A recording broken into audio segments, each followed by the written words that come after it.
أعوذ بالله من الشيطان الرجيم پناہ مانگتا ہوں میں اللہ کی شیطان مردود سے۔ بسم الله الرحمن الرحيم شروع اللہ کا نام لے کر جو بڑا مہربان نہایت رحم والا ہے۔ أعوذ بالله من الشيطان الرجيم بسم الله الرحمن الرحيم براءة من الله ورسوله إلى الذين عاهدتم من المشركين فسيحوا في الأرض 4 أشهر واعلموا أنكم غير معجز الله وأن الله مخزي الكافرين وأذان من الله ورسوله إلى الناس يوم الحج الأكبر أن الله بريء من المشركين ورسوله فإن تبتم فهو خير لكم وإن توليتم فاعلموا أنكم غير معجز الله وبشر الذين كفروا بعذاب أليم۔ براءة من اللہ، بیزاری کا اعلان ہے من اللہ و رسولہ، اللہ اور اس کے رسول کی طرف سے، الی الذین ان لوگوں کی طرف، عاہدتم جن سے تم نے معاہدے کیے، من المشرکین مشرکین میں سے، فسیحوا فی الارض ان سے کہہ دو کہ چلو پھرو زمین میں، 4 اشہر 4 مہینے، وعلموا جان لو، انکم بے شک تم غیر معجز اللہ، اللہ کو عاجز نہیں کر سکنے والے، وَأَنَّ اللَّهَ اور بے شک اللہ جل شانہ مخزی الکافرین رسوا کر دینے والے ہیں کافروں کو، وَأَذَانٌ مِّنَ اللَّهِ وَرَسُولِهِ اور اعلان کر دینا ہے اللہ اور اس کے رسول کی طرف سے، الی الناس لوگوں کی طرف، یوم الحج الاکبر بڑے حج کے دن، ان اللہ بریء کہ بے شک اللہ تعالی اعلان برات کرتے ہیں، بیزار ہیں، من المشرکین مشرکین سے، ورسولہ اور اس کا رسول بھی، فَإِن تُبْتُمْ پھر اگر تم توبہ کر لو، رجوع کر لو، فَهُوَ خَيْرٌ لَكُمْ پس وہ تمہارے حق میں بہت بہتر ہے، وَإِن تَوَلَّيْتُمْ اور اگر تم روگردانی کرو، فَاعْلَمُوا تو پھر جان رکھو، أَنَّكُمْ بے شک تم غیر معجز اللہ نہیں عاجز کر سکنے والے اللہ کو، وَبَشِّرِ الَّذِينَ كَفَرُوا اور خوشخبری سنا دے کافروں کو، بعذاب علیم دردناک عذاب کی۔ سورت کا نام برات ہے اور اسی طرح اس کا ایک نام توبہ ہے، اسی طرح اس کا ایک نام فاضحہ ہے، رسوا کر دینے والی۔ مختلف نام ہیں اس سورہ مبارکہ کے اور مدنی سورت ہے،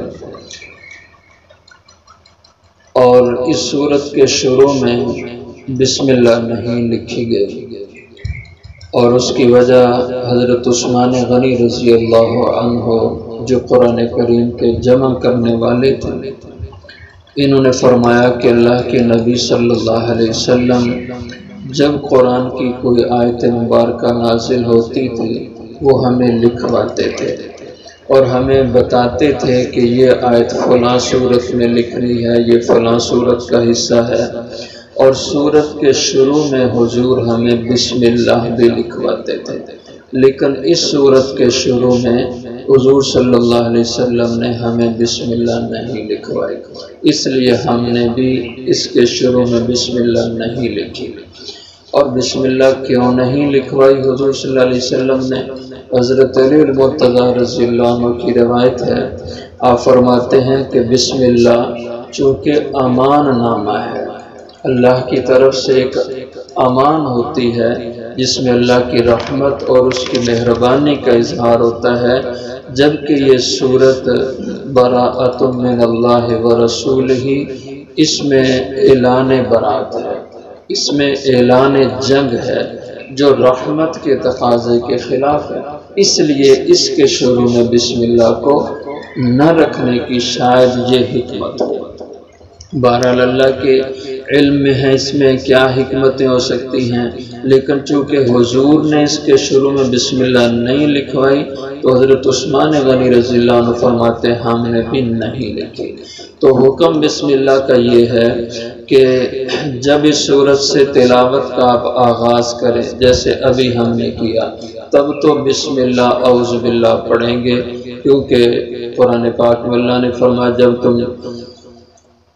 قرآن پاک پڑھو تو استعاذہ کرو، فاستعذ باللہ، اعوذ باللہ پڑھو، اور حدیث میں آتا ہے کوئی بھی اچھا کام شروع کرو تو اس کے شروع میں بسم اللہ ضرور کہا کرو۔ اس لیے جب قرات اس سے شروع ہوگی تب تو اعوذ تسمیہ دونوں ہوں گے، لیکن اگر پیچھے سے سورہ انفال سے آپ پڑھتے آ رہے ہیں اور یہ بھی آگے اسی تسلسل سے آپ نے سورت شروع کرنا ہے، تب آپ اس کے شروع میں بسم اللہ نہیں پڑھیں گے۔ ویسے دوسری صورتوں کا تو حکم یہ ہے پیچھے سے آپ پڑھتے آ رہے ہیں اور یہ صورت بھی آپ پڑھیں گے تو اس وقت آپ کو ہر صورت کے شروع میں بسم اللہ پڑھنا چاہیے، لیکن اس سورہ مبارکہ پہ جب آپ تلاوت کرتے کرتے پہنچیں تو یہاں بسم اللہ پڑھنا پڑیں گے۔ حضور اکرم صلی اللہ علیہ وسلم کے کچھ قبائل قریش سے معاہدے تھے، جیسے اہل مکہ سے حضور کا حدیبیہ میں معاہدہ ہوا، اور معاہدہ ہوا کہ اتنے عرصے تک کم و بیش 10 سال کا زمانہ معاہدہ لکھا گیا کہ آپس میں جنگ نہیں کریں گے، اور جو ہمارے ایک دوسرے کے حلیف ہیں تو کوئی فریق دوسرے کے حلیف کے خلاف بھی جنگ نہیں کرے گا، یا وہ ہمارے دونوں کے فریقوں کے جو حلیف قبائل ہیں ہم ان کی آپس کی جنگ میں بھی ایک دوسرے کے خلاف مدد نہیں کریں گے۔ بہت سی معاہدے کی شکیں تھیں، لیکن کیا کیا مشرکین مکہ نے اس معاہدے کے قریب زمانے کے بعد 2 قبیلے تھے قریش کے، اور بنو بکر اور بنو خزاعہ۔ بنو خزاعہ یہ حضور کا حلیف قبیلہ تھا، اگرچہ کافر تھے، لیکن اس دور میں یہ ہوتا تھا جیسے آج کے دور میں بھی ہوتے ہیں، مسلمان ملک کافر ملک کے ساتھ اس کے معاہدے ہوتے ہیں، تو اسی طرح حضور کا اس قبیلہ سے معاہدہ تھا آپس میں حلیف ہونے کا، اور قریش مکہ کا حلیف قبیلہ بنو بکرہ تھا، اور ان دونوں قبیلوں کی آپس میں جنگ ہو گئی، بنو بکرہ کی اور خزاعہ کی۔ تو مشرکین مکہ معاہدہ حدیبیہ کی وجہ سے پابند تھے کہ ان 2 قبیلوں کی لڑائی میں حصے دار نہ بنیں گے، لیکن انہوں نے کیا کیا، اپنے حلیف قبیلے کی مدد کی، اسلحہ بھی فراہم کیا، افراد بھی فراہم کیے، اور بنو خزاعہ نے حضور سے آ کے شکایت کی کہ آپ کا معاہدہ ہوا ہے، ہم آپ کے حلیف ہیں، لیکن ہم آپ کو اطلاع دینے آئے ہیں کہ قریش مکہ نے اپنے حلیف قبیلے کی ہمارے خلاف مدد کی ہے۔ تو حضور اکرم صلی اللہ علیہ وسلم نے اپنا وفد مکہ میں بھیجا اور فرمایا کہ جا کے اہل مکہ میں اعلان کراؤ کہ ہمارا تمہارا معاہدہ حدیبیہ کا ختم ہو چکا ہے، اس لیے کہ تم نے اس معاہدے کی خلاف ورزی پہلے کر دی ہے، اور اگر معاہدہ قائم رکھنا چاہتے ہو تو پھر جو لوگ بنو خزاعہ کے ان 2 قبیلوں کی لڑائی میں مارے گئے ہیں ان لوگوں کی دیت تم قریش مکہ ادا کر دو تو معاہدہ باقی رہے گا، ورنہ معاہدہ ختم ہو گیا۔ تو ان میں کچھ لوگ جذباتی تھے، انہوں نے کہا یہ ہوتے کون ہیں ہمیں دھمکی دینے والے؟ تو انہوں نے کہا جاؤ جاؤ، کوئی معاہدہ شاہدہ نہیں ہے، ہمارا تمہارا معاہدہ ختم ہو گیا ہے، ہم کسی معاہدے کے پابند نہیں ہیں۔ انہوں نے حضور کو آ کے اطلاع دی۔ اس کے بعد ابو سفیان ان کے قائد تھے، تو انہوں نے کہا یار یہ کوئی معقول بات نہیں ہماری طرف سے کی گئی، تو اس سے تو آگے مزید خطرات پیدا ہوں گے، اور ویسے بھی یہ اچھا نہیں تھا، ہم نے معاہدہ کیا اس کے خلاف کرتے، اور پھر آنے والے وفد سے یوں ہم بے رخی کا اظہار کرتے، اس لیے ہم تجدید عہد کرتے ہیں حدیبیہ کی۔ تو ابو سفیان ایک وفد کے ساتھ خود مدینہ میں حضور کے پاس آئے، تو حضور نے فرمایا او چچا خیریت سے آئے ہو؟ کہا کہ ہمارے کچھ جذباتی نوجوانوں نے آپ کے وفد کو اچھا جواب نہیں دیا تھا، تو میں واپسی میں آیا ہوں اس کی معذرت کے لیے، اور میں آپ کو اطلاع کرنے آیا ہوں کہ ہم حدیبیہ کے معاہدے کی پابندی کریں گے، آپ معاہدے کو نہ توڑیں۔ حضور نے فرمایا کہ اچھی بات ہے، لیکن آپ کو بنو خزاعہ کے مقتولین کی دیت ادا کرنا ہوگی، ورنہ معاہدے کی تجدید نہیں ہوگی۔ تو ابو سفیان نے انہوں نے ایسے معاملے کو، کیونکہ طاقت کا توازن اس وقت تک نہیں تھا، قریش مکہ طاقت میں تھے، اہل ایمان ابھی اس طاقت میں نہیں تھے،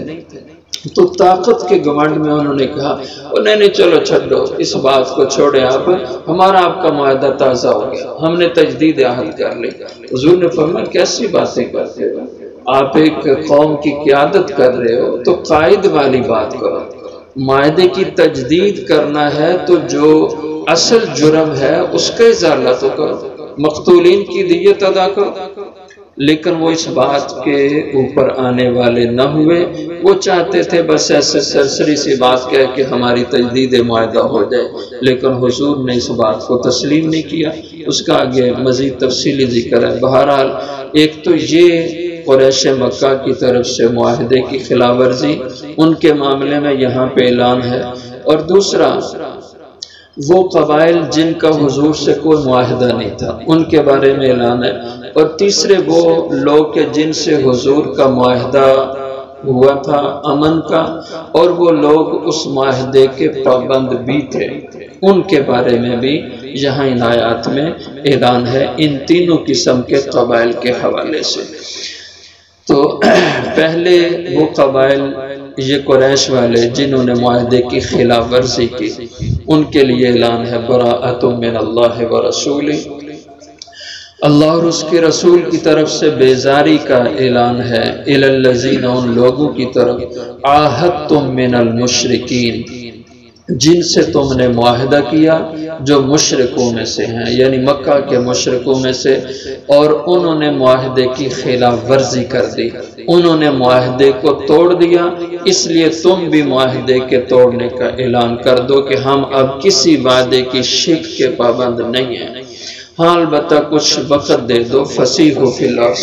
انہیں کہہ دو کہ گھوم پھر لو، چل پھر لو آزادی سے، 4 اشہر 4 مہینے تک، ہم کوئی اقدام تمہارے خلاف 4 مہینے تک نہیں کریں گے، وعلم اور جان لو انکم غیر معجز اللہ کہ بے شک تم نہیں عاجز کر سکنے والے اللہ کو، کہ تم معاہدے کی خلاف ورزیاں بھی کرتے رہو اور پھر ڈٹائی سے چلو پھر اس زمین پہ، اب ایسا نہیں چلے گا، اب اللہ کے حکموں پہ تمہیں بھی آنا ہوگا اور معاہدوں کی پاسداری کرنا ہوگی، وَأَنَّ اللَّهَ مُخْزِي الْكَافِرِينَ بے شک اللہ کو یہ پوری قدرت اور طاقت حاصل ہے کہ مخزی الکافرین اللہ ذلیل و رسوا کر دینے والے ہیں کافروں کو۔ وَأَذَانٌ مِّنَ اللَّهِ وَرَسُولِهِ اس معاہدے کے توڑ دینے ختم کرنے کا اعلان ہے، من اللہ ورسولہ اللہ اور اس کے رسول کی طرف سے، الی الناس لوگوں کی طرف، اور یہ اعلان کب ہوگا؟ یوم الحج الاکبر بڑے حج کے دن۔ یہ جب حضرت صدیق اکبر رضی اللہ عنہ کی قیادت میں حضور نے حج کا وفد بھیجا تھا مکہ کی طرف، تو فرمایا کہ اعلان باقاعدہ مجمع عام میں، پیغام تو بھیج دیا گیا تھا ان کی طرف پہلے سے، فتح مکہ سے پہلے یہ باتیں ہو چکی تھی، اور اس معاہدے کے توڑ دینے کے اعلان کے بعد ہی حضور نے مکہ کی فتح کی تیاری فرمائی تھی، مکہ فتح ہو گیا، لیکن اس کا باقاعدہ اعلان کچھ بہت ساری شکوں کا وہ حضور نے حج کے موقع پہ کروایا تھا، جو سب سے پہلا بحیثیت مسلمانوں کے ایک امیر کی قیادت میں جو مسلمانوں نے حج کیا باقاعدہ شریف فرض ہونے کے بعد، وہ حضرت صدیق اکبر رضی اللہ عنہ کی قیادت میں تھا۔ تو فرمایا کہ آپ جا کے اس حج کے موقع پہ اعلان کرنا، اور اعلان کی ذمہ داری حضور نے حضرت علی المرتضیٰ رضی اللہ عنہ کے ذمہ لگائی کہ اعلان یہ کریں گے، چونکہ وہ حضور کے عزیز تھے، رشتہ دار تھے، اور اس دور کا رواج تھا کہ کوئی بھی قوم کی قیادت کرنے والا اس کی طرف سے حکومتی سطح کے یا اہم ذمہ داری کا کوئی اعلان کرنا ہوتا تو وہ اعلان معتبر سمجھا جاتا جو اس کا عزیز رشتہ دار کرتا۔ اس نسبت سے حضور نے حضرت علی کے ذمہ لگایا کہ آپ اعلان کریں۔ حج اکبر سے مراد کیا ہے؟ ہمارے ہاں جیسے متعارف ہے ہم جمعے کے دن حج آ جائے تو اس کو حج اکبر کہتے ہیں، لیکن شرعاً اصطلاحاً ایسے نہیں ہے، بلکہ حج اکبر حج کو کہا جاتا ہے اور حج اصغر عمرے کو کہا جاتا ہے۔ عمرہ جو ہوتا ہے اس کو بھی حج، اس کے اوپر بھی حج کا اطلاق ہوتا ہے، لیکن اس کو چھوٹا حج کہتے ہیں، حج اصغر۔ اور جو حج باقاعدہ ایام حج میں عمل کیا جاتا ہے اس کو حج اکبر اصطلاحاً کہا جاتا ہے۔ یہ جو جمعے والی بات ہے یہ ویسے معروف ہو گئی۔ تو یوم الحج الاکبر، حج اکبر کے دن اعلان کرنا ہے۔ تو حضرت ابوبکر صدیق امیر قافلہ تھے، آپ حج کے لیے آئے اور پیچھے سے حضور نے کچھ اعلانات کے لیے بشمول اس اعلان کے حضرت علی کو بھیجا، آپ تشریف لائے اور مسلسل کم و بیش 3-4 دن یہ حج کے دنوں میں 8 ذی الحجہ کو بھی، 9 ذی الحجہ کو بھی، 10 ذی الحجہ کو بھی، عرفات منی میں بھی اعلان کروایا گیا، عرفات میں بھی، مزدلفہ میں بھی، ان دنوں میں یہ اعلان ہوتے رہے۔ اور ان میں ایک اعلان تو یہی تھا کہ اب مشرکین کو مکہ میں اور ارد گرد کے خطے میں آزادی حاصل نہیں ہوگی، اور اسی طرح پہلے وہ لوگ بیت اللہ شریف کا طواف بھی کرتے تھے، حج عمرے بھی کرتے تھے، ان کو اجازت تھی، فتح مکہ کے بعد بھی ان کو اجازت تھی، لیکن اس موقع پہ اعلان کر دیا گیا کہ آج کے بعد کوئی مشرک بیت اللہ میں داخل نہیں ہوگا، کوئی مشرک بیت اللہ کا حج اور عمرہ نہیں کر سکے گا۔ اور اسی طرح وہ لوگ ننگے بدن سے بیت اللہ کا طواف کرتے تھے، یہ اس موقع پہ اعلان کیا گیا آج کے بعد کوئی مشرک بے لباس ہو کر کے بیت اللہ میں داخل نہیں ہوگا، بیت اللہ کا طواف نہیں کر سکے گا۔ اور کہا گیا کہ جو معاہدے مسلمانوں کے ان قبائل کے ساتھ ہیں کہ جن قبائل نے ان معاہدوں میں خلاف ورزی کی، سب کے سب مسلمانوں کی طرف سے معاہدے ختم کر دیے گئے، اب کوئی مسلمان ان معاہدوں کا پابند نہیں ہے۔ ان اللہ بری من المشرکین ورسولہ، بے شک اللہ بری ہیں، بیزار ہیں مشرکوں سے، ورسول اور اللہ کا رسول بھی۔ فَإِن تُبْتُمْ، پھر اگر تم توبہ کر لو، ایمان لے آؤ، فَهُوَ خَيْرٌ لَكُمْ، یہ تمہارے لیے بہت بہتر ہے، وَإِن تَوَلَّيْتُمْ، اور اگر تم اس پیغام سے روگردانی کرو، ایمان نہ لو، کفر و شرک پہ قائم رہو، تو پھر فَعْلَمُوا، جان لو، أَنَّكُمْ غَيْرُ مُعْجِزِ اللَّهِ، بے شک تم نہیں عاجز کر سکنے والے اللہ کو، تمہیں اللہ کے حکموں کا تابع ہونا پڑے گا، اور ورنہ تمہیں پھر اس دنیا میں عزت کی زندگی نصیب نہیں ہوگی۔ وَبَشِّرِ الَّذِينَ كَفَرُوا بِعَذَابٍ عَلِيمٍ، اور خوشخبری سنا دے کافروں کو بے عذاب علیم، دردناک عذاب کی۔ آگے جو تیسرا فریق تھا کہ جنہوں نے معاہدے حضور سے کیے تھے لیکن وہ لوگ معاہدوں کے پابند تھے، تو انہیں کہا گیا کہ جتنی جتنی مدت کے تمہارے معاہدے ہیں وہ مدت تم پوری کرو گے، اس وقت تک مسلمانوں کی طرف سے تمہیں کسی قسم کا خطرہ نہیں ہونا چاہیے، اور جب مدت معاہدہ ختم ہو جائے گی پھر دوبارہ معاہدہ تم سے بھی نہیں کیا جائے گا۔ اس کا ذکر اگلی آیتوں میں آئے گا انشاءاللہ۔